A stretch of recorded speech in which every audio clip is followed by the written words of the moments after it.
Today on the live stream, we're talking about the 9 count indicator, and I was telling people how they can download this indicator for free.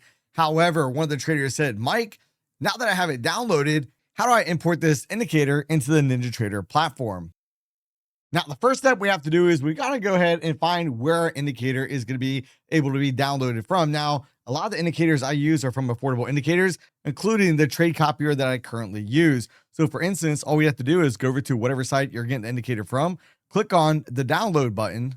Then from that point on, we need to come right over to our control panel. Now, from the control panel, we want to go right here to this tab that says tools. Under tools, we want to select that. And we want to scroll right down to where it says import. Now, from this point, we want to go to where it says NinjaScript add-on.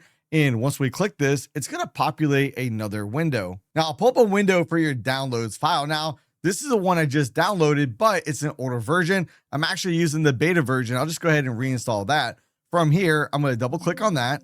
Then you may get this message. The NinjaScript archive file contains NinjaScript add-ons, which are run automatically. Please ensure the archive is from a trusted source before importing. Do you wish to authorize these add-ons and continue? From there, we simply want to hit the yes button. Now from here, it talks about the file already being on my PC because I already have this indicator. If you do get this, I always hit yes if I get a prompt similar to this. Then from there, you may get one other prompt telling you now, in order for these changes to take effect, you have to go ahead and restart the NinjaTrader platform. Now, if you're associated with prop firms, don't forget to go ahead and check out propfirmmike.com, where you can sort and find the best prop firm challenge that best suits your needs. And if you want to learn how to place stop loss and take profit orders, make sure to watch this next video right here.